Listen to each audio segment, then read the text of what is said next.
As the U.S.-China trade war intensifies, tariffs soar to unprecedented levels and global supply chains shift. China's economy faces mounting pressure, plummeting exports, a looming debt crisis, and a struggling real estate market. With the Trump administration abandoning talks for extreme measures, can China withstand the storm? How long can it endure? Join us as we uncover the stakes in this high-stakes showdown.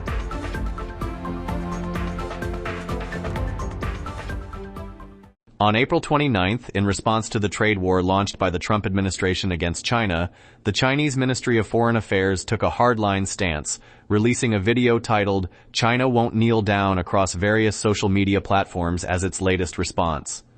Interestingly, while the Chinese Communist Party's CCP official media adopted a tough posture, claiming that the U.S. was anxious and had proactively reached out to China for negotiations, it also hinted that negotiations might not be a bad thing.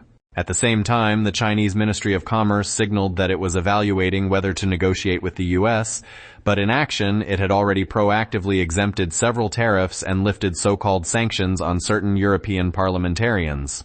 International opinion widely views this as the CCP softening its stance, with some even bluntly calling it kneeling down. On April 30th, during a cabinet meeting, President Trump criticized the CCP, labeling it as the #1 predator in trade and the world's leading deceiver. He expressed strong confidence in the U.S. economy and vowed to only accept a fair deal with China. Some scholars believe that the CCP's true attitude stems from realizing that the U.S. has significantly increased tariffs on China, reciprocal tariffs of 125% plus a 20% fentanyl penalty tariff totaling 145%, with some items even reaching as high as 245%. The U.S. has no intention of negotiating and is instead taking direct action, a fundamental shift compared to Trump's approach during his first term. During Trump's first term, the U.S. treated China as a trade partner, prioritizing negotiations with a courtesy-first, force-later approach, seeking structural reforms from the CCP. This was the core focus of the Phase 1 trade deal, which addressed issues such as intellectual property theft, forced technology transfer, state subsidies, market access barriers, administrative interventions, and interest rate and exchange rate manipulation. 1. Intellectual property theft. The U.S. has long accused China of stealing American companies' intellectual property, such as patents, trade secrets, and software, through cyber attacks, corporate espionage, piracy, and reverse engineering. According to reports from the United States Trade Representative, USTR, China's intellectual property theft costs U.S. companies billions of dollars annually. 2. Forced technology transfer. American companies investing or operating in China are often required to transfer technology to Chinese partners as a condition for market access. This transfer typically occurs through joint ventures, administrative approvals, or informal pressure. 3. State subsidies. The Chinese government supports state-owned enterprises and specific industries, such as semiconductors, artificial intelligence, and new energy, through direct subsidies, tax incentives, low-interest loans, and land concessions. These subsidies are seen by the U.S. as distorting market competition, allowing Chinese companies to dump products at low prices, which harms American businesses. 4. Market access barriers. American companies face numerous barriers to entering the Chinese market, including industry restrictions, delays in licensing approvals, foreign ownership limits, and non-tariff barriers. For instance, industries like finance, telecommunications, healthcare, and the internet impose strict restrictions on foreign investment. 5. Administrative interventions. The Chinese government intervenes in the market through administrative measures, including direct control over prices, production, investment, and business operations. For example, the government may require companies to adjust prices to support domestic consumers or restrict the expansion of foreign businesses. The government's preferential support for state-owned enterprises, e.g. in procurement and financing, also constitutes implicit intervention. 6. Interest rate and exchange rate manipulation. The U.S. accuses China of artificially suppressing the RMB exchange rate to boost export competitiveness and widen its trade surplus with the U.S. The RMB exchange rate is tightly controlled by the People's Bank of China, with limited marketization.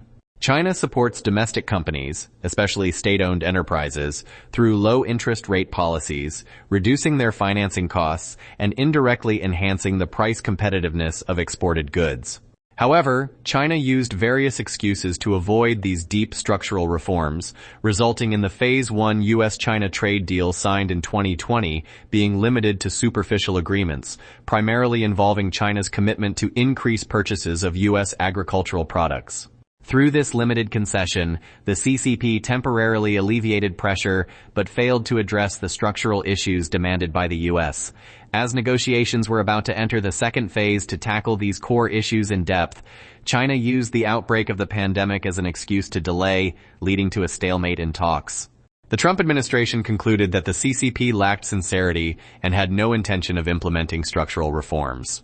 In light of this, Trump's new administration has abandoned the negotiation strategy, opting instead for extreme pressure through high tariffs, financial sanctions, and geopolitical isolation, completely shifting from the courtesy first, force later approach of Trump 1.0 to a full-on confrontation in the U.S.-China trade war. China is now viewed as the greatest threat and strongest adversary to the U.S., rather than a trade partner. In other words, the U.S. strategic goal toward China has fundamentally changed. The goal during Trump 1.0 was to address trade imbalances and unfair trade practices, but in Trump 2.0, it has expanded to curbing the rise of communist China and reshaping the international economic order. The existence and growing strength of communist China not only threaten U.S. economic interests but also challenge the U.S.-led international system.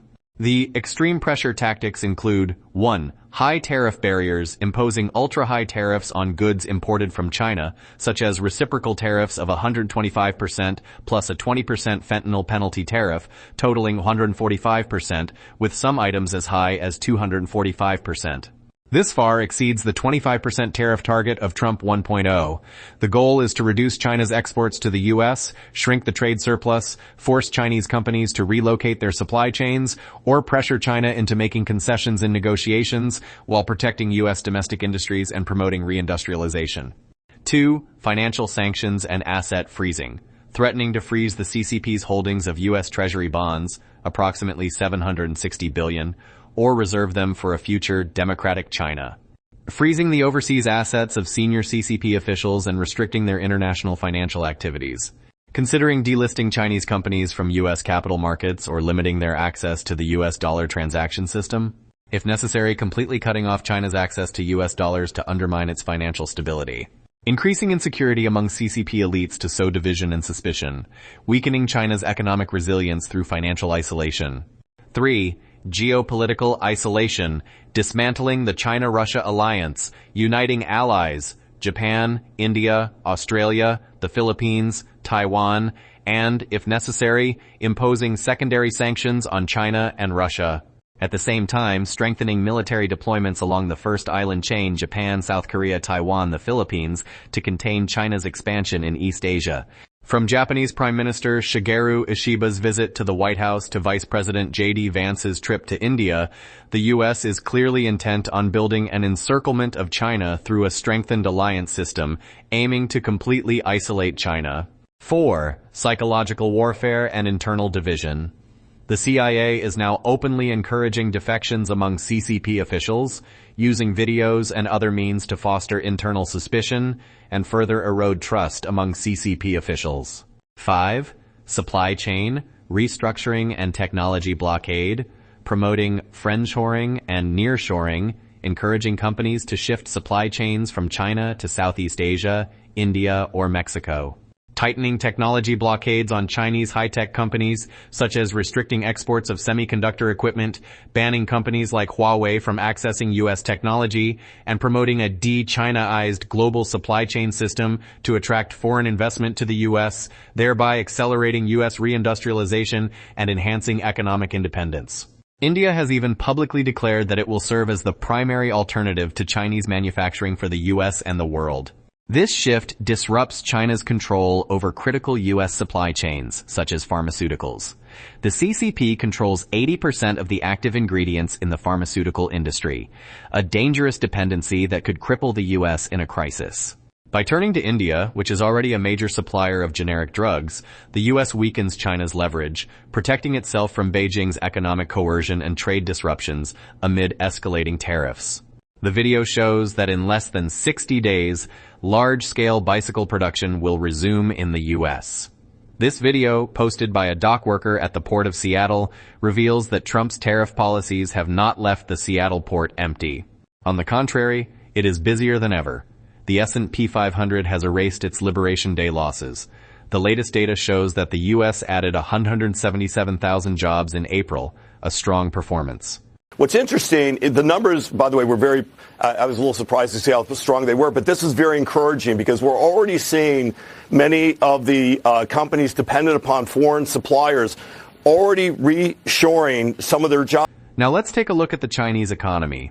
Is it really as resilient as the CCP's official media claims across various social media platforms? 真不是吓唬人啊。 I'm not trying to scare anyone, but a lot of people are struggling to even eat now. 可能又要迎来又一波倒闭潮了。这件事几乎是可以预见的。 Let me make a bold prediction. After this May Day holiday, we might see another wave of business closures. This is almost predictable. The 3 months after the new year have been a black hole for nearly all business owners. The Chinese economy is facing multiple challenges, including a sharp decline in exports, a local debt crisis, and a sluggish real estate market. According to first quarter data for 2025, the Central Commission for Discipline Inspection, CCDI, and the National Supervisory Commission of the Communist Party of China reported that 185,000 people were disciplined in the first 3 months of this year, a more than 50% increase from the 121,000 in the same period last year. Among them, 14 provincial and ministerial level officials were disciplined, an increase of 2 compared to the same period last year. From January to March, 220,000 cases were filed, a nearly 50% increase from the 149,000 cases in the same period last year. The CCDI stated that Beijing authorities are focusing on cracking down on systemic corruption in sectors with concentrated power, funds, and resources. So far, among the 16 senior officials who fell from grace this year, at least 4 were from sectors like finance, state-owned enterprises, tobacco, and pharmaceuticals, industries known for being particularly lucrative. Sources say the CCP has mandated an intensified anti-corruption campaign from 2025 to 2026, requiring not only political purges but also the confiscation of all assets acquired through corruption by politically disloyal officials. Since Xi Jinping came to power, millions of CCP officials have been investigated, with the scale of confiscated assets being staggering. The explicit goal now is to use the seizure of officials' assets to weather the regime's crises, including the trade war with the U.S. The CCP has also adopted a policy of using confiscated assets from different categories of officials for specific purposes. For example, assets seized during the ongoing purge in the military are primarily allocated to military spending. Assets confiscated from officials in the public security and police systems are mainly used for stability maintenance funds and improving police welfare, among other purposes. Such large-scale asset seizures have caused panic within Beijing's official circles. CCP insiders believe that such actions are akin to drinking poison to quench thirst, self-destructing the regime. So, who are China's true middle and high-income groups and the main consumer base? Let's take a look at the data officially published by the CCP. According to survey data from the CHIPS database at Beijing Normal University, which is internationally authoritative and highly consistent with reality in the field of income distribution and labor market research in China, as of the end of 2024, among those receiving pensions in China, approximately 10 million people receive a monthly pension of 10,000 RMB or more. Meanwhile, across the country, the number of people working in state-owned or private enterprises with a monthly after-tax income of 10,000 RMB or more is 8.54 million. In other words, the number of people receiving a monthly pension of 10,000 RMB or more, 10 million, exceeds the number of people earning a monthly working income of 10,000 RMB or more, 8.54 million. In other words, China's true middle and high-income groups and main consumer base are retirees from government agencies or state-owned enterprises, along with some current employees. They contribute limited economic value yet occupy a large share of social resources such as housing and welfare benefits.